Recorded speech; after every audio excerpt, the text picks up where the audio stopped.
శ్రీమాత్రే నమః శ్రీ గురుభ్యో నమః. తదుపరి మీనరాశి. మీనరాశి వారికి ఏలినాటి శని ప్రభావంలోనే ఉన్నారు. ఏలినాటి శని ప్రభావంలో మనకు మొత్తం 3 స్టేజెస్ ఉంటాయి. మొదటి 10 నెలలు మీకు ఉన్నటువంటి పరిస్థితులన్నింటినీ కూడా అష్టదిగ్బంధనం చేసేస్తుంది. అంటే ఉన్నటువంటి పరిస్థితులన్నీ కూడా ఇబ్బంది, ఎక్కడెక్కడి నుంచి ఈ యొక్క హుక్స్ బిగించాలో అవన్నీ బిగిస్తుంది. 10 నెలల్లో కూడా వాటికి సంబంధించి రిజల్ట్, అంటే గన్ను ఎక్కుపెట్టిన తర్వాతకి పేలిస్తే ఎలా ఉంటుందో అలా ఉంటుంది. ఇక ఆఖరికి 10 నెలలు పని అయిపోయిన తర్వాతకి వెళ్ళిపోతారు కదా, ఉపశమన కాలం అని ఉంటుంది. ఇదంతా 2.5 సంవత్సరాలు ఉంటుంది. ఇప్పుడు కేవలం మీరు మొదటి 10 నెలల కాలంలో మాత్రమే ఉన్నారు. ఇంకా నెక్స్ట్ వచ్చేటువంటి 10 నెలలకి నాంది ఈ జూలై నెల. ఈ జూలై నెలలో చాలా జాగ్రత్తగా ఉండాలి. అంటే కొంతమందికి ఎలా ఉంటుందంటే అండి, రెండవసారి కనుక ఈ యొక్క ఏలినాటి శని ప్రభావం వారి జాతకంలో వచ్చిందనుకోండి, మొదటి 10 నెలల్లోనే అన్ని రిజల్ట్స్ చూపిస్తుంది. ఎందుకంటే వాళ్ళ యొక్క ఏజ్ అనేది ఎక్కువ ఉంటుంది కాబట్టి శని బాగా టార్గెట్ చేసి, అంటే ఉదాహరణకు బాగా ఫాస్ట్గా మూవింగ్ బర్డ్ అంటే ఏం చేసి కొట్టాలంటే జాగ్రత్తగా కొడతారు. ముస్సలి బర్డ్ లేదా బాగా కొంచెం ఆరోగ్యం బాగాలేకుండా ఉన్నటువంటి ఒక పక్షిని కొట్టాలంటే వేటాడంత కష్టపడాల్సిన అవసరం లేదు. శని కూడా అంతే. మొదటి 10 నెలల్లో ఏమి ఇవ్వాలో అది ఇచ్చేస్తారు. రెండవ 10 నెలలు ఉపశమన కాలం ప్రారంభం అవుతుంది. అంటే వీరికి 15 నెలలు మాత్రమే ఇబ్బంది. ఇప్పుడు నెక్స్ట్ వచ్చే 5 నెలలు కాస్త ఇబ్బందిగానే ఉంటారు. ముఖ్యంగా లగ్నాత్ శని ఉండడం వలన శారీరకమైనటువంటి బాధలు విపరీతంగా ఉంటాయి. బోన్స్, నర్వ్స్ ఇలాంటివన్నీ కూడా అధికంగా నొప్పులు ఉంటాయి. విద్యార్థి దశలో నుంచి ప్రారంభించి ఈ యొక్క గృహిణులు కానీ, ఈ యొక్క సినీ రాజకీయ రంగాలు అందరికీ కూడా ఎటువంటి సందేహం లేకుండా తృతీయ స్థానంలో శుక్రగ్రహ సంచారం చేయడం వలన, తృతీయ స్థానం కమ్యూనికేషన్ అండ్ సిబ్లింగ్స్ అంటే మన యొక్క తోబుట్టువులు కాబట్టి 3వ స్థానంలో ఈ శుక్రగ్రహ సంచారం చేయడం వలన ట్రాన్స్పరెన్సీ మెయింటైన్ చేయాలి. ఒకవేళ ట్రాన్స్పరెన్సీ లేకుండా మీరు చెప్పేదంతా అబద్ధం అనుకుంటారు. మీరు మంచి చెప్పినా ఎవరు వినరు. మీ తోబుట్టిన వాళ్ళే మిమ్మల్ని ఏముందని చెప్పేసి చాలా కేర్లెస్గా మాట్లాడేటువంటి పరిస్థితులు ఉంటాయి. అలాగే చతుర్థ స్థానంలో చూసుకుంటే గురుగ్రహ సంచారం, అంటే మీ వంశపారంపర్యంగా మోసేటువంటి ఏదైనా ధర్మం కానీ, ఆచారం కానీ అవన్నీ కూడా పాటించడం. ఎన్ని కష్టాలు ఉన్నాయి, ఇప్పుడు మీకు ఆరోగ్యపరంగా అంత బాగాలేకపోయినా, ఆర్థిక పరంగా బాగాలేకపోయినా ఉన్నటువంటి ఆచారాల్ని మీరు మోస్తూ ఉంటారు. అవన్నీ కూడా ముందుకు తీసుకెళ్తూ ఉంటారు. ఇవన్నీ కూడా జరుగుతాయి ఇప్పుడు. అలాగే పంచమ స్థానంలో బుధగ్రహ సంచారం ఉండడం వలన ప్రేమ కానీ, ఏదైనా సరే టాలెంట్తో చేసేటువంటి పనులు కానీ, అది కూడా బుధగ్రహ సంచారం ఉండడం వల్ల అది వ్యాపారం పైన చేస్తారు. ఇంత టైం బాగాలేకుండా ఉన్నా మీ ఆలోచన థర్డ్ ప్రాసెస్ ఏం రన్ అవుతుందంటే, ఏమైనా సరే నాకున్న అనుభవం నన్ను కాపాడుతుంది అని చేస్తారు. ఖచ్చితంగా మీరు చేసేటువంటి ఈ ప్రయత్నం బుధుడు పంచమ స్థానంలో ఉండడం వలన వ్యాపారానికి సంబంధించి సక్సెస్ అవుతుంది. కానీ దానికి సంబంధించి లాభం కానీ, రిజల్ట్ కానీ మీరు ఇప్పుడు తినలేరు. ఇంకా 6 నెలలు 7 నెలలు ఆగాలి. ఇప్పుడు చేసేటువంటి పనులన్నీ కూడా కేవలం ఒక ఇన్వెస్ట్మెంట్ లాంటిది మాత్రమే. బాగా గుర్తుంచుకోండి, అది మంచిదే, ఎటువంటి సందేహం లేదు. 6వ స్థానంలో కుజుడు మరియు కేతుగ్రహ సంచారం ఉంది. ఇది హెల్త్కి సంబంధించి, సేవాభావానికి సంబంధించి దైవికంగా ఉన్నటువంటిది. 6వ స్థానంలో హెల్త్కి సంబంధించి అందున కుజుడు కేతువు ఉన్నారండి. చాలా డేంజర్. హెల్త్ని అస్సలు నెగ్లెక్ట్ చేయొద్దు. ముఖ్యంగా కుజుడు 6వ స్థానంలో ఉంటే కిడ్నీ రిలేటెడ్ ప్రాబ్లమ్స్ వస్తాయి, స్టోన్స్ వస్తాయి, యూత్రస్ ప్రాబ్లమ్స్ వస్తాయి. ఆడవాళ్ళకు మోనోపోజ్ వచ్చేదానికంటే ముందే గర్భసంచి తీసేయాల్సిన పరిస్థితి వస్తుంది. ఫిస్టస్ అయ్యే ఛాన్సెస్ ఉంటాయి. చాలా జాగ్రత్తగా ఉండాలి. ఎప్పుడైనా సరే కుజుడు బాలేకుండా పాపగ్రహంతో కలిసి ఉంటే ఇవన్నీ జరుగుతాయి. అంటే ఇవేంటి ప్రాణం మీదకి వచ్చేటువంటివి కావు. మరి ఏంటండి అని అంటే, మీకు కేవలం ఇది ఒక ఇరిటేషన్ని తెప్పించేటువంటిది మాత్రమే.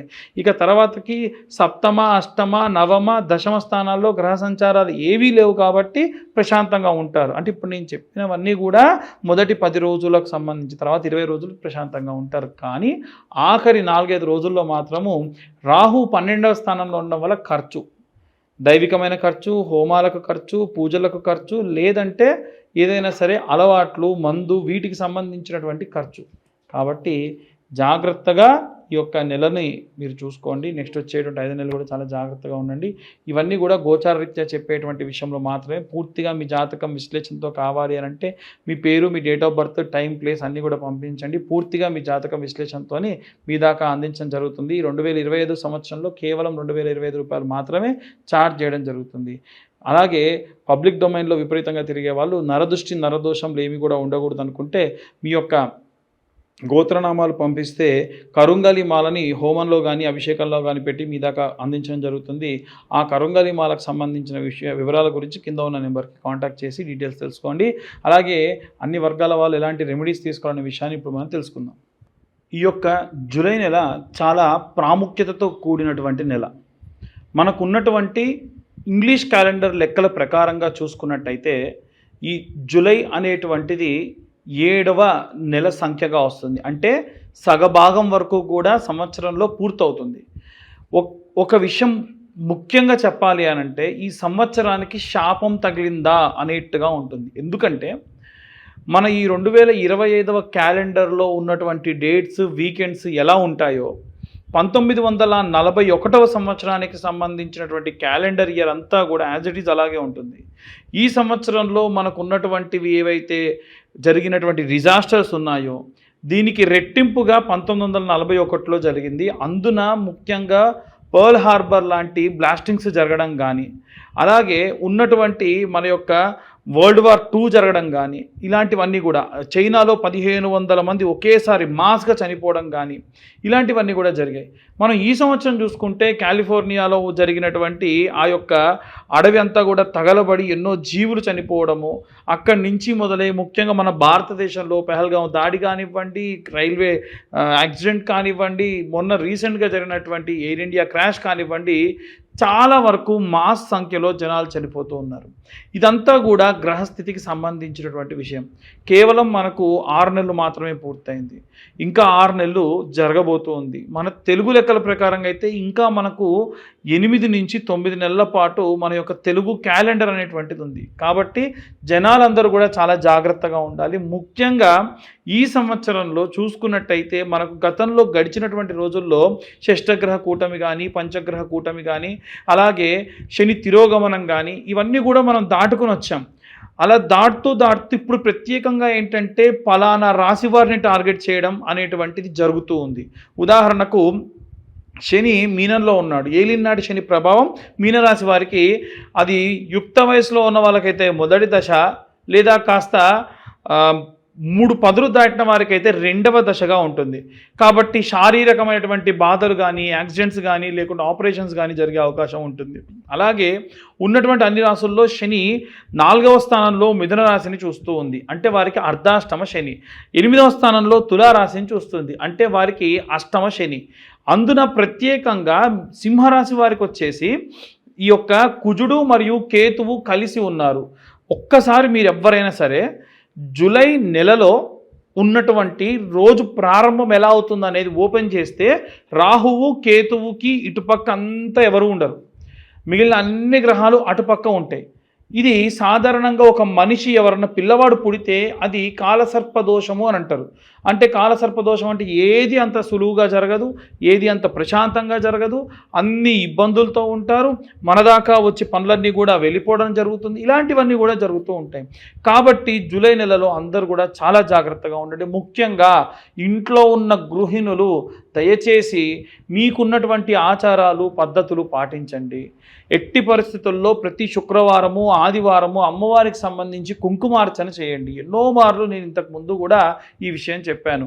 చిన్న పసుపు ముద్దను తయారు చేసుకొని శుక్రవారం నాడు కుబేర కుంకుమతోని కుంకుమార్చన చేయండి. పచ్చకర్పూరము కుంకుమ కలిపిన కుంకుమతో కుంకుమార్చన చేయండి. వారమంతా కూడా ఆ కుంకుమని ఇంట్లో ఉన్న వాళ్ళకు పెట్టి పంపించండి. తులసి కోటలో పూజ చేసినప్పుడు ఆ తులసమ్మ దగ్గర ఉన్న మట్టి కొంచెం తీసి బాగా వస్త్రకాగితం అంటారు మెత్తగా చేసి అది కుంకుమలో కలుపుకోండి, పచ్చకర్పూరం కలుపుకోండి, దానివల్ల పురుగు పట్టదు. అలా ఎందుకు అనంటే అపమృత్యు భయాన్ని తీసేస్తుంది తులసి యొక్క మట్టి. అలాగే విద్యార్థుల విషయానికి వస్తే ఈ సంవత్సరం విద్యా వ్యవస్థలో విపరీతమైనటువంటి మార్పు వచ్చే అవకాశం ఉంది. అంటే ఇప్పటి వరకు మనం చదువుకున్నటువంటి విద్య ఏదైతే ఉందో వాటన్నిటికీ కూడా అసలు ఎవ్వరూ ఊహించినటువంటి మార్పులు జరిగే అవకాశం ఉంది. పిల్లలందరూ కూడా మేధా దక్షిణామూర్తికి సంబంధించినటువంటి ఈ యొక్క జపము మంత్రము లాంటివి చదువుకోవడం, స్తోత్రం కనీసం రోజు ఒకసారి వినడం చాలా మంచిది. అలాగే ఎవరైతే ఉద్యోగస్తులు ఉంటారో అనవసరమైనటువంటి పోకడలకు పోయి ఉద్యోగాన్ని మారాలనేటువంటి దాని జోలికి పోకుండా వీలైనంత వరకు కూడా బృహస్పతి గ్రహానికి సంబంధించిన జపం చేసుకోండి. ఆ మంత్రం ఏమిటంటే గురు అరిష్టేతు సంప్రాప్తే గురు పూజాంచకారయేత్ గురుధ్యానం ప్రవక్ష్యామి పుత్ర పీడోపశాంతయే. అలాగే ఈ యొక్క వ్యాపారస్తులందరూ కూడా వీలైనంత వరకు కనక పుష్యరాగము అనేటువంటి స్టోన్ని లాకెట్గా కానీ లేకుంటే కనక పుష్యరాగాన్ని ఉంగరంగా మాత్రమైనా సరే ధరించడం చాలా చాలా శ్రేయస్కరం. అలాగే ఎవరైతే వ్యాపారస్తులు ఉంటారో వీరు మాత్రం వ్యాపారం అభివృద్ధి చెందాలి అని అంటే నిత్యము నైమిత్తిక కర్మలు చాలా చేయాలి.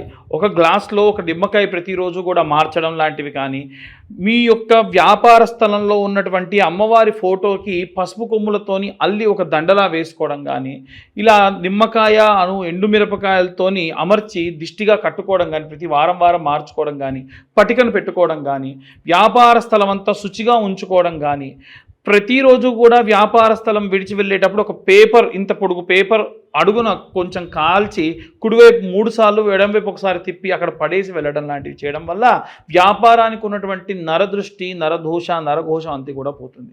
అలాగే ఈ యొక్క అన్ని వర్గాల వారు, ముఖ్యంగా సినీ రాజకీయ రంగాల వారు పబ్లిక్ డొమైన్లో ఉంటారు కాబట్టి వీలైనంత వరకు కూడా నరదృష్టి లేకుండా ఉండాలి అంటే కరుంగలి మాలలు లాంటివి ధరించడం మంచిది.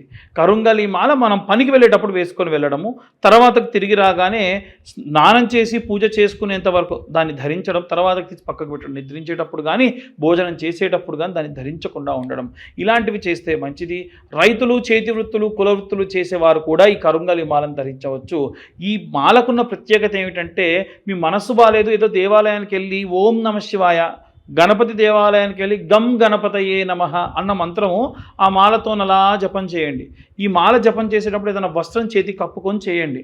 ఈ మంత్రం చెప్పినటువంటి జపమాల మెడలో ధరించడానికి బాగుంటుంది, ధరించవచ్చు. వేరే ఏ మాల అలా ధరించడానికి కుదరదు. ఈ కరుంగలి మాల కావాలి అని ఉంటే కింద ఉన్న నెంబర్ కాంటాక్ట్ చేయండి. మీరు ప్రత్యేకంగా ఈ యొక్క మాలని మా యొక్క నెంబర్కి కాల్ చేస్తే, ఇంకోటి ఏంటంటే మీ గోత్రం పేర్లు పంపిస్తే మేము ఆ యొక్క పూజాది క్రతువు చేసి మీకు ఆ మాలను మీ దాకా కొరియర్ చేయడం కూడా జరుగుతుంది. అలాగే ఎవరైనా సరే ఇంటి నిర్మాణానికి సంబంధించి కూడా అనవసరమైనటువంటి ధనాన్ని వెచ్చిస్తూ ఉన్నారు కాబట్టి వీలైనంత వరకు కూడా ఈ యొక్క ఇంటి నిర్మాణం చేసేటప్పుడు, అలాగే ఇల్లు ఏమన్నా వాస్తురీత్యా బాగాలేదని మార్చేటప్పుడు అనవసరమైన ఖర్చు చేయకుండా ఇల్లు వాస్తురీత్యా బాగాలేకపోతే మర్చ యంత్రం అనేటువంటిది పెట్టుకోవచ్చు. ఇక అన్ని వర్గాల వారికి సంబంధించి ఒకే ఒక్క మంత్రం, ఓం క్లీం కృష్ణాయ వాసుదేవాయ హరయే పరమాత్మనే ప్రణతక్లేశనాశాయ గోవిందాయ నమో నమః. ఇంతకు మునుపు మనం ఏ రాశి వారికి ఆ రాశి వారికి ఒక్కొక్కరుగా కూడా మనం మంత్రం చెప్పుకున్నాము. ఇప్పుడు ఈ నెలలో అందరూ కూడా ఈ మంత్రాన్ని జపం చేయడం కానీ పఠనం చేయడం కానీ విపరీతమైనటువంటి శక్తినిస్తుంది. ఈ 2025 సంవత్సరం మాస్గా ఇంకా చాలా జరిగేటువంటి అవకాశాలు ఉన్నాయి. పెట్రోల్ ట్యాంకర్స్ లాంటివి బ్లాస్ట్ అవ్వచ్చు. పిల్లలకు, ముఖ్యంగా చిన్న పిల్లలకి ఎవరికైనా సరే మాస్గా మెడిసిన్ పడక, ఫుడ్ పడక చనిపోయే అవకాశాలు ఉంటాయి. కాబట్టి ఎటువంటి నెగ్లిజెన్సీతో ఉండకండి. దయచేసి 7-8 నెలల పాటు జాగ్రత్తగా ఉండండి. తర్వాత వచ్చే కాలం ఎంతో శుభదాయకంగా ఉంటుంది. సర్వే జనా సుఖినో భవంతు. స్వస్తి.